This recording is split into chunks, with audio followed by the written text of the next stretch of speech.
Hi friends, எல்லோரும் எப்படி இருக்கீங்க? நல்லா இருப்பீங்க. பேசும் கிரகங்களிலிருந்து உங்கள் நித்யா ராஜேந்திரன். ஃப்ரெண்ட்ஸ், நம்ம சனிப்பெயர்ச்சி பலன்கள் பற்றி பார்த்துட்ருக்கோம் இல்லைங்களா? அதில் ரேவதி நட்சத்திரத்தில் இருக்கிற சனி மற்ற 27 நட்சத்திரக்காரர்களுக்கும் என்ன மாதிரியான பலன்களை தரப்போகிறார் அப்படின்னு சொல்லி நம்ம ஒவ்வொரு நட்சத்திரமாக பார்த்துட்டு வந்துட்ருக்கோம். அது மிருகசீரிஷ நட்சத்திரம். மிருகசீரிஷ நட்சத்திரக்காரர்களுக்கு ரேவதியில் இருக்கிற சனி என்ன மாதிரியான பிரச்சனைகளை கொடுக்க போகிறார் அப்படின்னு பார்க்கலாமா? மிருகசீரிஷ நட்சத்திரக்காரர்களுக்கு திருமணம் நடக்குமா? 100% நடக்கும். 100% நடக்கும். அவங்களுக்கு சூப்பராக திருமணத்துக்கு காலம் கனிஞ்சு நல்லா வருது.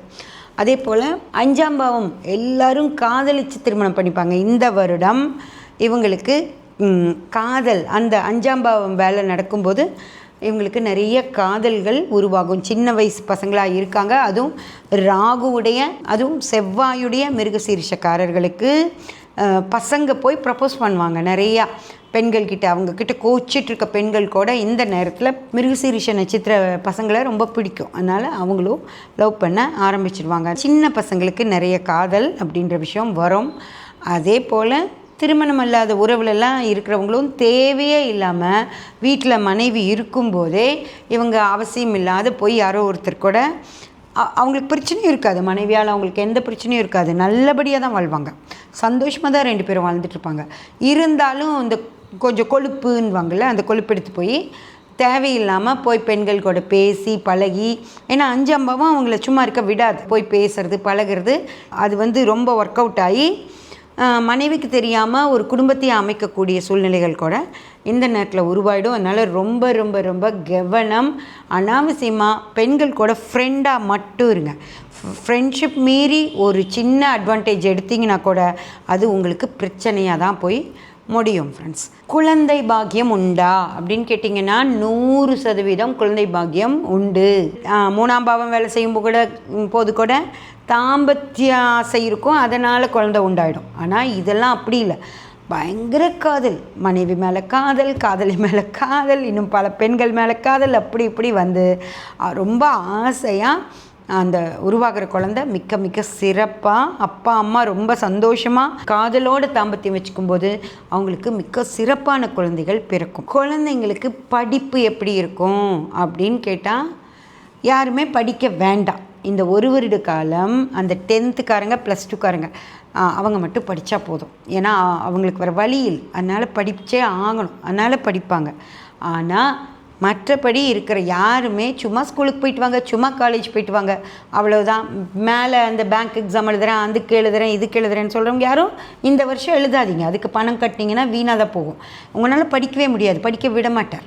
நீங்கள் புக் எடுத்து வச்சிங்கன்னா ஒரு ஃபோனில் ஒரு சின்ன மெசேஜ் சவுண்டு கேட்டதும் ஃபோனை எடுத்து வச்சு நோண்ட ஆரம்பிச்சிடுவீங்க. அதுக்கப்புறம் ஒரு அப்படியே ரீல்ஸ் பார்த்துட்டே இருந்துட்டு பார்த்தா மணி 9 போய் வேலை பார்க்கலான்னு சொல்லி கிளம்பி போயிடுவாங்க. அந்த மாதிரி படிக்கவே விடாது. அதனால் அந்த 10th +2 மட்டும் கொஞ்சம் கஷ்டப்பட்டு எப்படியோ படிச்சிடுங்க. மிச்சம் இருக்கவங்களாம் பேசாமல் இருந்துக்கோங்க, அடுத்த வருஷம் படிச்சுக்கலாம். இந்த சின்ன குழந்தைகளை தயவு செஞ்சு திட்டாதீங்க. அவங்களால படிக்க முடியாது, அந்த மாதிரியான ஒரு காலகட்டம். ஓகேங்களா?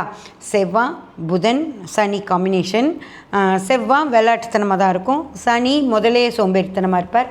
இதில் புதன் எவ்வளோதான் ட்ரை பண்ணாரும் இந்த 2 பெரிய ராட்சசங்க மாதிரி சனியும் செவ்வாவும் அவங்கக்கிட்ட இருந்து அந்த குழந்தைக்கு படிப்பை இழுத்து கொடுக்கறதுங்கிறது புதனால் முடியாது. அதனால் அவரும் பேசாமல் இருந்துப்பார். ஸோ குழந்தைங்க விளையாட்டுத்தனமாக தான் இருப்பாங்க. அவங்கள இந்த ஒரு வருட காலம் ஃப்ரீயாக விளையாட விட்டுருங்க. குடும்பத்துக்குள்ளே பிரச்சனை இருக்குமா? என் அம்மா அப்பா என் கூட என்ன பண்ணுவாங்க, கூட பிறந்தவங்க, மனைவி, குழந்தைங்க, கணவர் எல்லாம் என்ன மாதிரி இருக்கும் அப்படின்னா, எல்லாம் உங்களுக்கு அதெல்லாம் தோணவே தோணாது. யார் மிருகசீரிஷ நட்சத்திரக்காரங்களோ அவங்களுக்கு எதுவுமே தோணாது. யாராவது திட்டுனா கூட அப்படியே வாங்கிட்டு சரின்னு உங்கள் வேலையை தான் பார்த்துட்டு போயிட்டுருப்பீங்களோ தவிர, வீட்டில் அம்மாவும் மனைவியும் சண்டை போட்டுக்கிறாங்க. சாயந்தரம் வீட்டுக்கு வந்ததும் உங்களை உட்கார வச்சு ஏங்க அப்படின்னு மனைவி கூப்பிடுவாங்க, டேய் அப்படின்னு அம்மா கூப்பிடுவாங்க. 2 பேருக்கும் நடுவில் உட்காந்துப்பீங்க. அவங்க 2 பேரும் 2 காது வழியாகவும் உள்ள விஷயங்களை தள்ளிட்டு இருப்பாங்க. ஆனால் நீங்கள் இப்படி சிரிச்சிங்கன்னா எல்லா விஷயம் வாய் வழியாக வெளியே போயிடும்.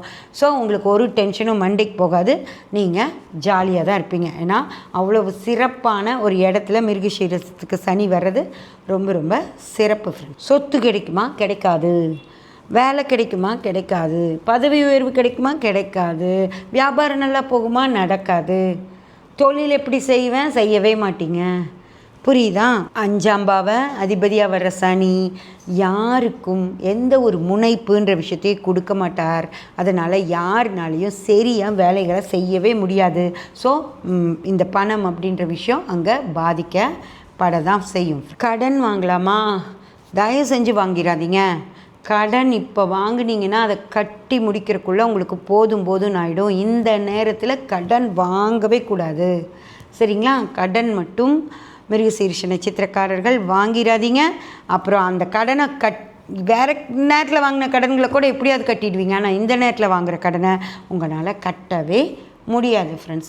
வழக்குகள் என்னவாகும்? ஒன்றுமே ஆகாது. நீங்கள் திரும்பி கூட பார்க்க மாட்டீங்க. வக்கீல் கூப்பிட்டா கூட, சார் உங்களுக்கு இது வருது வாங்க, வாய்தா வருது வாங்கன்னு கூப்பிட்டா கூட வரேங்கன்னு சொல்வீங்க, ஆனால் போக மாட்டீங்க. ஸோ இந்த ஒரு வருஷ காலம் உங்களுக்கு வழக்குகள்லாம் எதுவுமே பிரயோஜனப்படாது. அதிர்ஷ்டம் இருக்கா?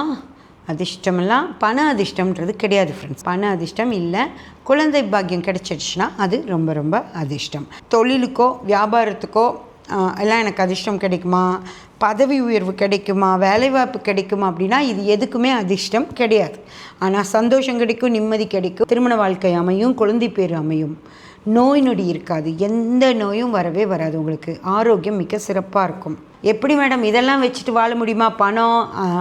பணம் தொழில் நல்லா போகணும், வியாபாரம் நல்லா போகணும், பணம் வரணும், அப்போ தானே நாங்கள் நல்லா இருப்போம்னா இந்த ஒரு வருட காலம் உங்களுக்கு அதெல்லாம் கிடைக்கக்கூடாதுங்கிறது தான் அவர் விதித்து வச்சுருக்கார். அதனால தான் சனி ரேவதி மேலே போகும்போது உங்களுக்கு சிரமங்களை, பண சிரமங்களை கொடுக்கிறார்.